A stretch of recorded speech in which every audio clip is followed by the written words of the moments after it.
I sometimes get asked about my pedal board. Now, my pedal board's taken a long time to put together, a lot of trial and error, and today I'm going to talk about that trial and error, the essential things that I think are essential for me, and a couple of things that I think are essential for most guitar players. So, that's coming up.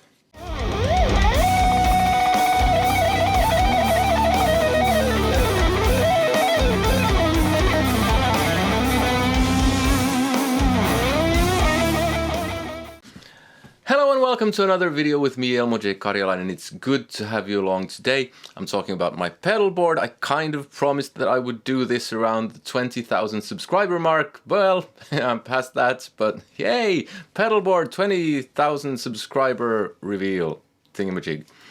Before I get my guitar, I'm just going to go through the signal chain. Here's a picture of the pedal board, and then I'll get my guitar and show what each of the pedals does. It's not really very complicated at all.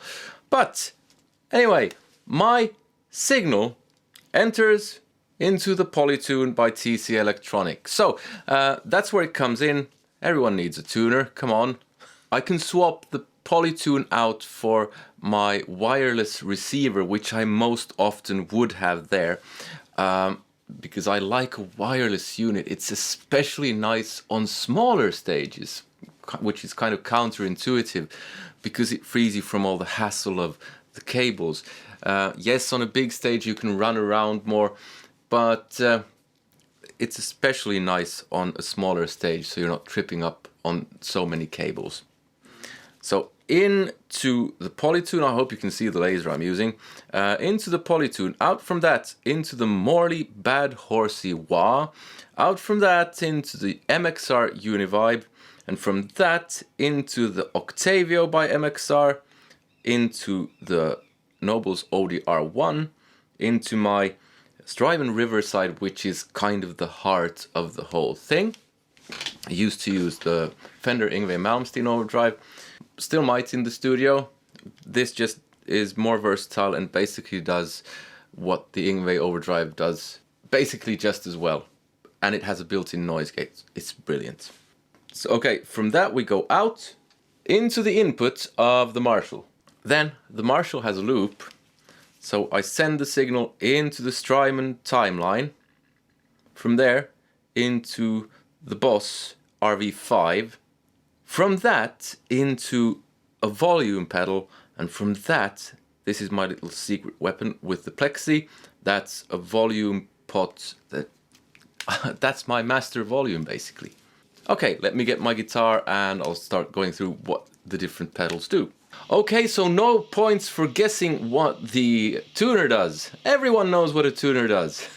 But there's something I neglected to say, because there's something under the pedal board. This is a pedal train something or other. I have a Voodoo Lab 4x4 power supply there. A good power supply is really, start with that, because a poor power supply can mean that you get extra noise. And you do not want extra noise. So that's the first kind of essential thing. People sometimes, I think, try to save money on power supplies. And while you could find a perfectly good one for a cheap price, I decided to actually just kind of splash the cash. Yeah, because I'm making so much money on this YouTube channel. No, I'm not. Anyway, I have a proper good power supply. So from the Polytune we go into what is really kind of a secret weapon of mine. I mean, it's wah, but still. I have a Crybaby around here somewhere, but I never use that.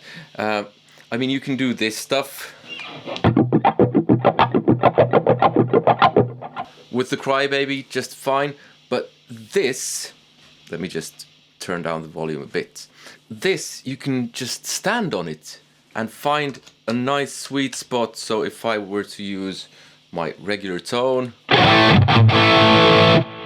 so I can stand on this and get a very nice kind of different type of sound.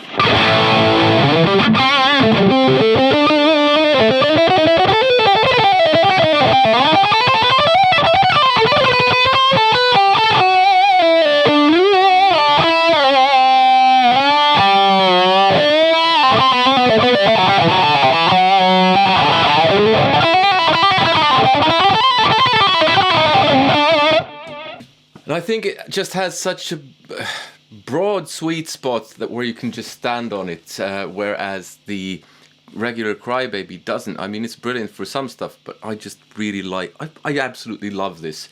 I used to have the Bad Horsey 1. This is the Bad Horsey 2, which is basically the same thing, except it has a contour section that I never use. My Bad Horsey 1 broke ages ago. Then I have a Univibe. Pretty kind of self-explanatory.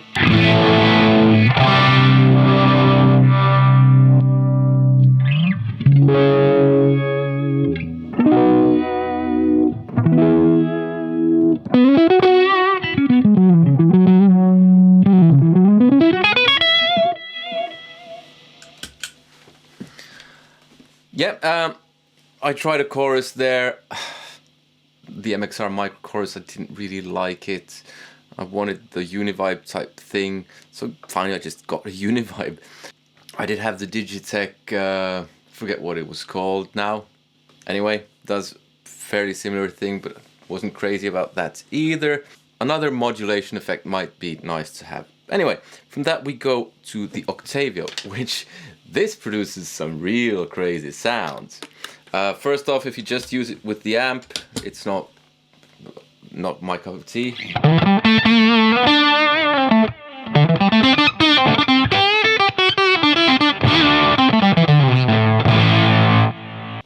But when you couple it with an overdrive, maybe 2 overdrives, or maybe a higher gain overdrive, let's say, put it like that, it's absolutely insane. And couple that with the Morley.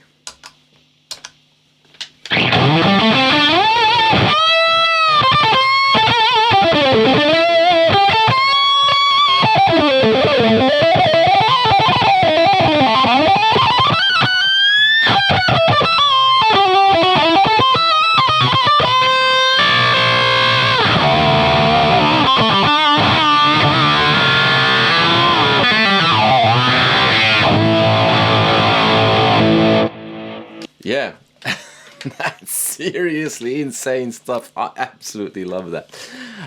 Something I picked up from Joe Satriani. I tried the FZ5 by Boss there, but that just sounded way too digital for me. Next up, after the Octavio, I have the Nobels ODR1. I have that for a totally, slightly different kind of overdrive. It's a bit noisy.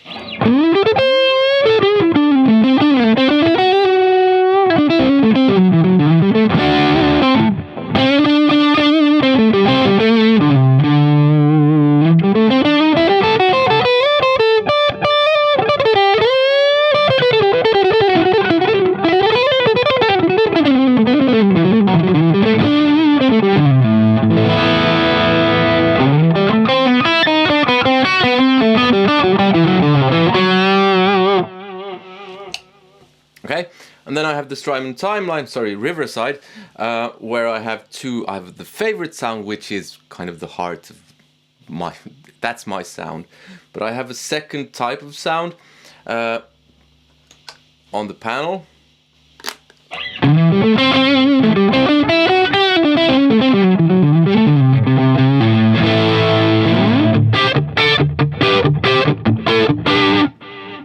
So it's slightly different to the ODR1.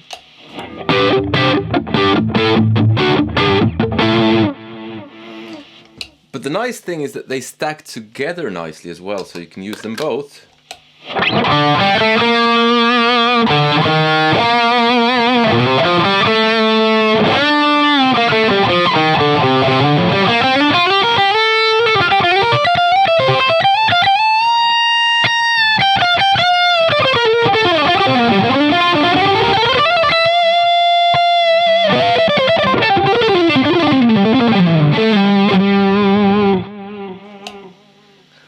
And then we have my favorite sound on the Strymon Riverside, which you've heard me use so many times on this channel.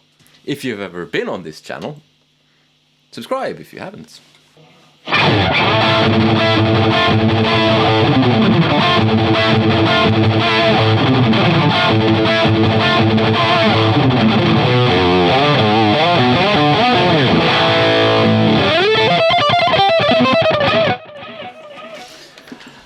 I slept like 4 hours last night.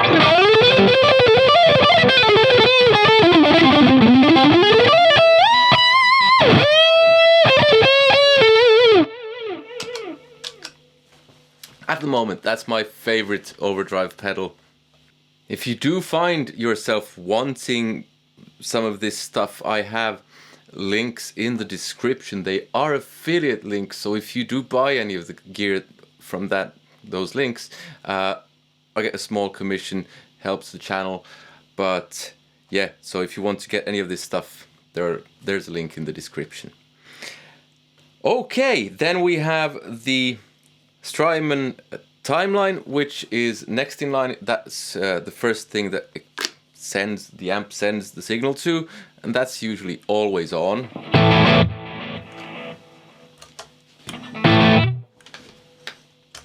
Then I have the Boss RV5, which is the one component here that I'm probably going to change at some point. I haven't found the right reverb pedal yet.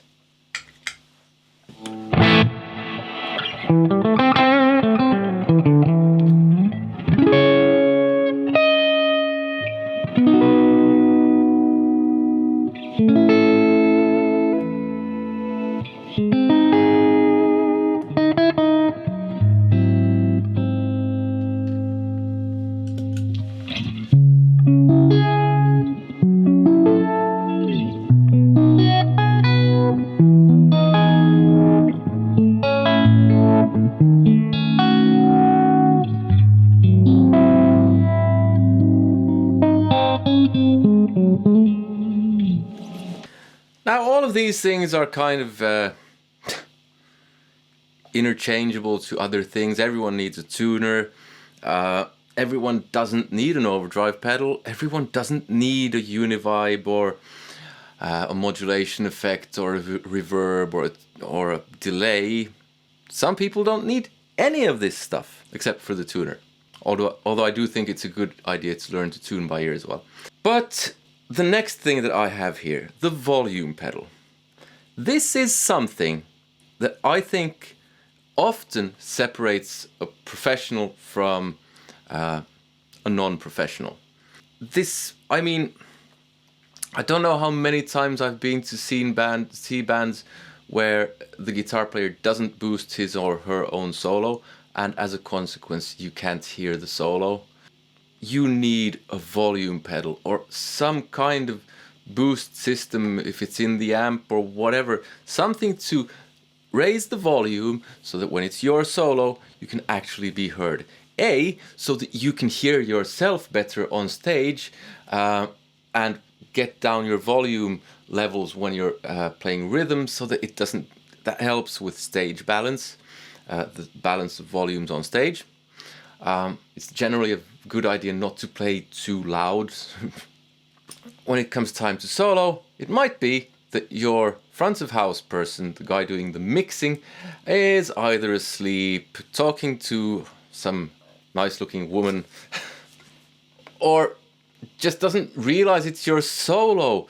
And as a consequence, if you do not have this, you will not be heard. Especially if there are two guitar players in the band, and even if you're panned right and left, you will just get totally overrun, and you can be doing all the rock star moves, and people will just look at you and go, "Huh, I wonder what he's doing." So that's it. So I use it to boost a few dB. I've never checked actually. I think it varies. I got this more robust version because I used to have the flimsier plastic one, but that broke and that wasn't nice. And then last but certainly not least, I have that little volume pot in the corner there. Interesting story behind this thing. Back in the day when I was playing in Death Like Silence, I got one of those Marshall Plexis and decided it would be a good idea to just take it straight to the gig. At least that's how I remember it, without too much experimenting. Then we played a venue here in town, which was very large, actually probably the largest venue in town. Doesn't mean it was very large, but anyway. We did sound check, my turn to do my thing, and I played an open E chord, and everyone went like, "Are you insane?" Because those things are loud. I was young and stupid then. Now I'm just stupid. So I tried turning the volume down because I had the volume on full. Because, hey, Ingve said, have the volume on full. But the problem is that nothing happened apart from the sound getting worse. The sound got worse, but the volume didn't really decrease. But lucky for me, I had an effects processor, a Rocktron Intel effects that had both input and output volumes. So I adjusted the output volume of the Intel effects, which was stuck in the loop. And lo and behold, I managed to get the volumes down, actually way down, without sacrificing sound. No, I'm not playing terribly loud here in the studio.